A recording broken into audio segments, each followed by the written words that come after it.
As we go further into mastering your subconscious mind, we've already covered what is the subconscious mind and how it works. Now we need to be able to identify how the subconscious mind shows up in a negative way, right? Really, not so much negative, but in a very unproductive way by recognizing limiting beliefs, because your subconscious truly is the driving force of your belief systems, your values, how you even view and how you accept the world. But you must understand, though, is that your acceptance of the world is a choice because you don't have to accept what was fed to you. You don't have to accept what was given to you in the way of beliefs and philosophies and thoughts about life that were given to you by your guides, your guardians, your parents, your grandparents, your community. You can also recognize that you have the ability to choose, thus create your own reality. And when you recognize your power, right, as a individualized expression of the divine essence, what we often call God, and recognize your divinity, then you begin to own the fact that you are a creator. You create your reality, you create your universe. And by mastering your subconscious mind, then you begin to actually begin using the tools that were given to you, right, to actually make this happen. So, as we get into mastering this subconscious mind, you must identify, right, what it is that is stopping you from tapping into your divine essence, tapping into your purpose, tapping into the reality of who you are. You must recognize these limiting beliefs that are stopping you, that are creating walls and blockages, that are preventing you from actually pushing through a particular threshold of, whether it be creating a certain amount of income, whether it be attracting a divine, a in sync, a compatible partner, right? Even creating your own tribe or attracting your own tribe of people, friends, community, what have you, creating your own life. Why is it that when you come to a certain point, things stop? Okay. That can be the beginning of you starting this journey. That can be in identifying, okay, you have taken on some progress, but then something happens. You either get sidetracked, distracted, quote unquote, life happens, right? So you have to recognize that all of this, even though you may think it is the universe, right, happening to you, in actuality, the universe is happening from you. So you have to recognize where that happens for you. So that way you can break free of this limiting belief and thus move forward in materializing your desire. So, one of the first things that I think is important to understand when it comes to identifying your limiting beliefs is recognizing your emotional state, recognizing when you're particularly experiencing negative emotions. And you have to always come back down to self awareness, checking in within yourself and asking yourself questions. Why do I feel this? What is triggering this negative, emotion, right? This negative experience. And so when you start to ask yourself questions, the mind, in its very nature to be a solution-based machine, will provide you the answers. It may not happen right away at that first, initial ask of the question, but it will happen over time. You just have to simply keep probing, keep inquiring, keep asking the question, and eventually your mind will reveal the answer to you. Sometimes those answers are so deep in your unconscious that you cannot initially identify them right away. And it takes time and it takes work. The work is really first asking yourself the question, and then over the course of time, you will attract certain tools, certain techniques that will help you to tap into that unconscious.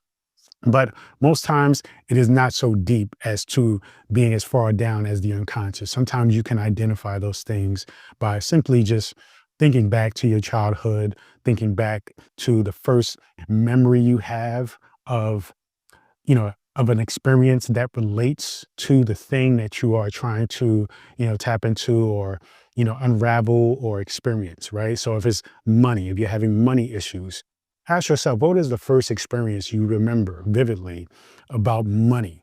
Okay. That may be an indicator, right? That experience may be an indicator as to why you're having a particular relationship with money, whether it be relationships. What is your first initial experience with relationships, especially a intense emotional experience, right?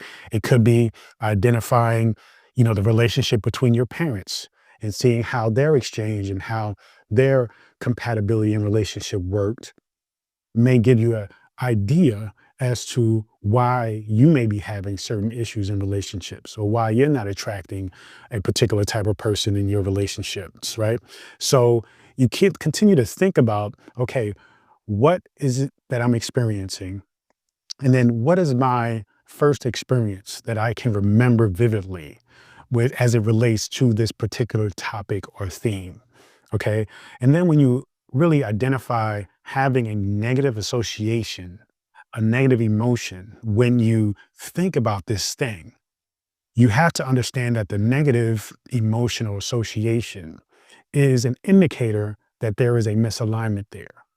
A lot of times when we talk about emotions in the spiritual community, we're only talking about using the positive emotions to attract the things that we desire.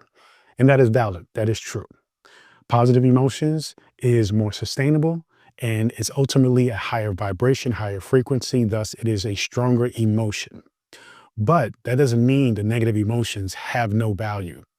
The negative emotions, just like anything when you think about your body, right? If you feel pain, it is a symptom, an indicator of something wrong, right? There is damage happening to your body, and you need to recognize and look in that area in order to recognize where this damage is coming from, right?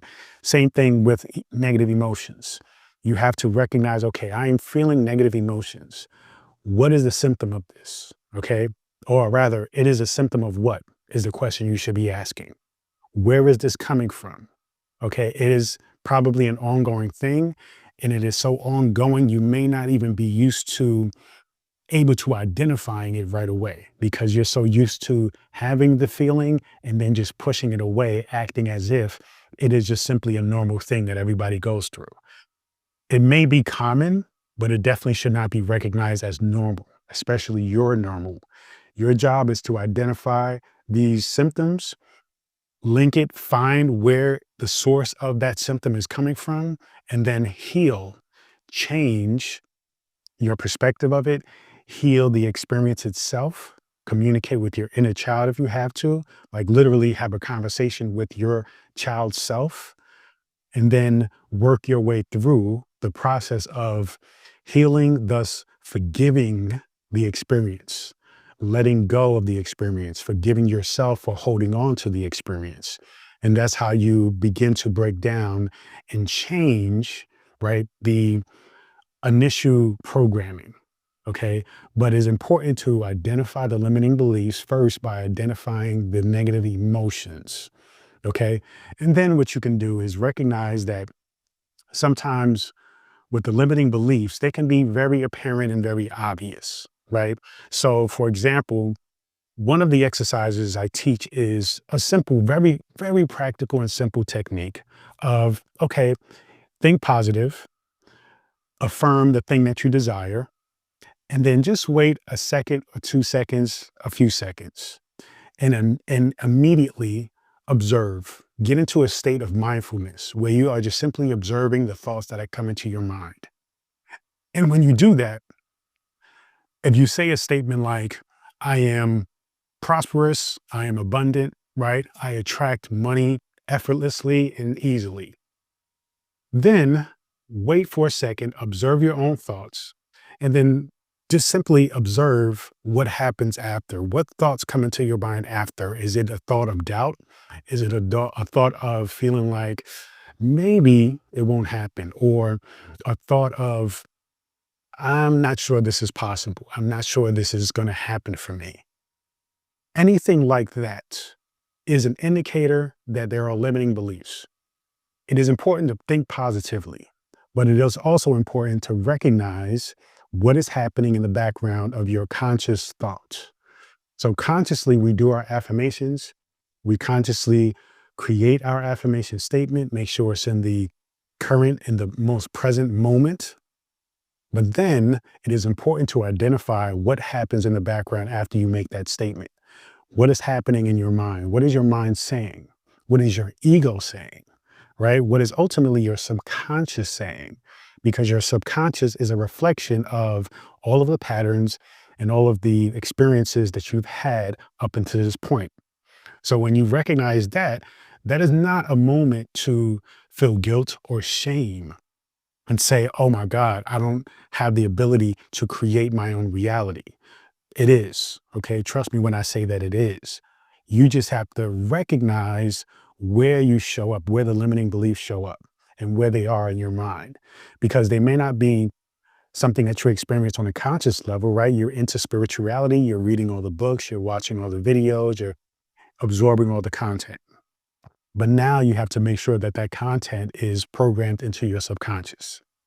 And by doing that, yes, it takes time, but it takes particular techniques that focus in on allowing those thoughts to go into the subconscious, right? Being mindful about what it is that you say, do, what you consume right before you go to sleep. Being, very conscious in the same way when you wake up. When you wake up, do you immediately go to your phone and go to social media? Are you absorbing negative content? Are you absorbing scarcity mindset information? Those things are very impactful before you go to sleep and after you go to sleep, because remember, sleep is when you are essentially swimming into your subconscious. That's when you are accessing your subconscious the most. So when you identify things like these negative voices or your ego kind of whispering to you, okay, yeah, we said this affirmation, we know and understand the concept. We know that it is possible and people have used it to create whatever it is that they desire. But what if I'm different? What if I'm not supposed to create this? What if I'm not worthy of creating this, right? What if, my family history dictates and says that I'm not good enough, right? What if I'm not worthy of attracting the person that I wish to have in my life, right? What if I am not good enough? What if I'm not the person, right, worthy of having love in my life? Maybe I need to just accept that I'm going to be single for the rest of my life. Maybe I'm going to just accept that I'm going to be lonely for the rest of my life. So you have to be able to identify these things in a way that recognizes that you're going to have moments where sometimes these limiting beliefs show up. They may show up in different layers of who you are. Remember, you have many layers. Your your consciousness, the pure self, right?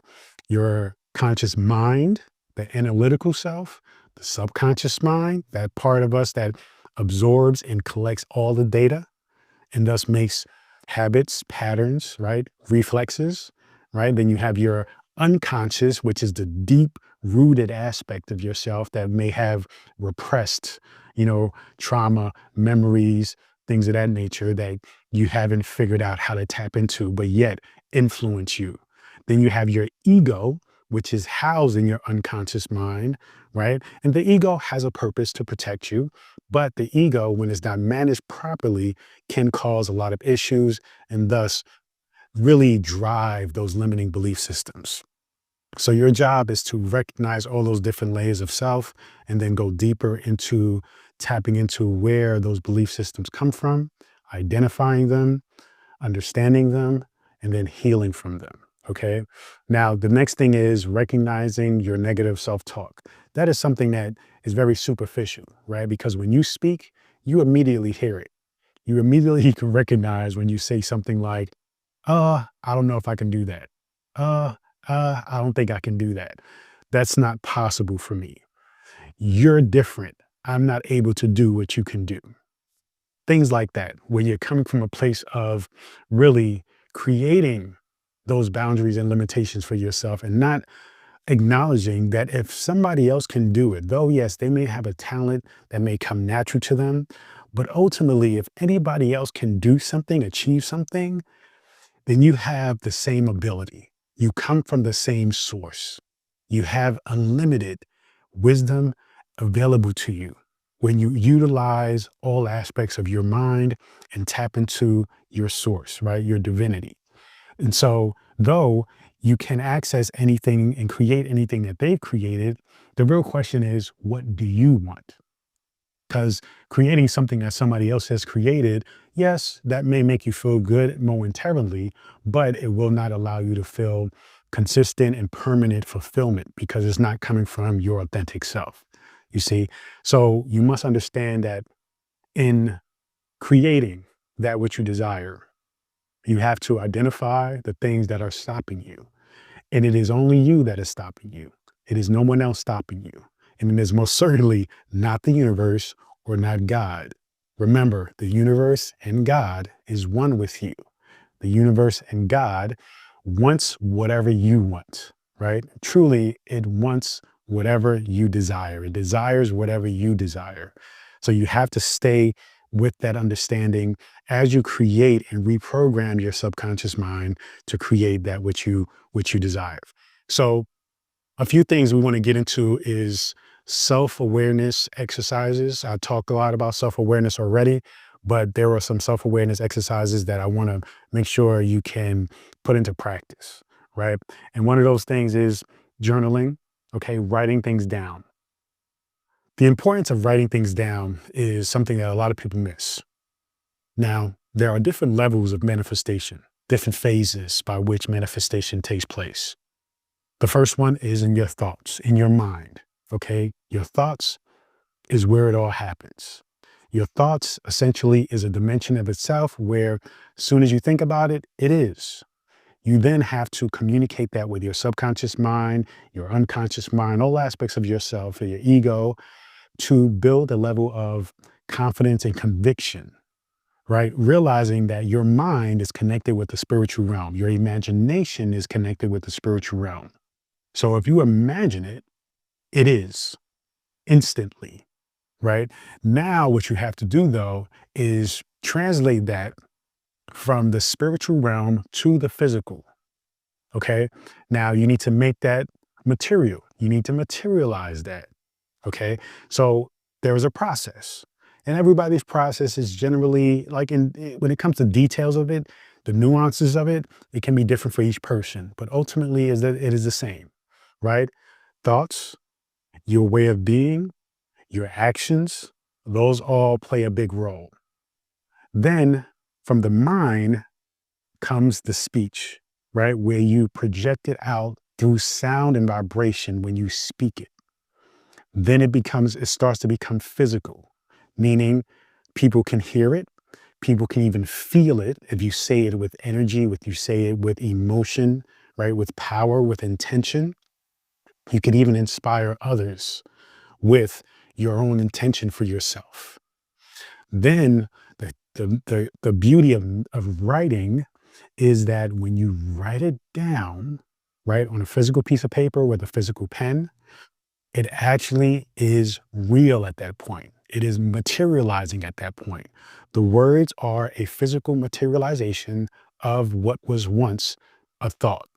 Okay. So now you're transforming the thought and what was once in the spiritual realm, you're materializing that into the physical. Okay. From speaking it to now, because even when you speak it, it is momentarily in a way, right? Because you say a word and then the word stops, right? The vibration, the frequency of that energy that's gone out of your mouth, it ceases, right? It stops. Yes, the person can hear you, you hear yourself. Those words, that memory continues to resonate. But over that moment, right, it stops. But when you write it down, essentially writing that down is forever, right? You write down that word, that affirmation, then it is real. And if you continue to write it down, if you continue to even look at it, touch it, feel it, right? Feel the ink if you can, feel the grooves in the paper if you can. Say it out loud. It is more real. It is more materialized. Then that sends out more of a frequency, right? To you, your mind, to your heart, your spirit, to all aspects of yourself, and one with the universe, right? and it continues to build. And now you are thinking, talking, you're owning, there's conviction, there's certainty in your movements. And thus that makes you more confident. You're walking, you're doing the things that the person whom created that thought, that imagined and visualized that thing, now you are in the being of that person who has that thing.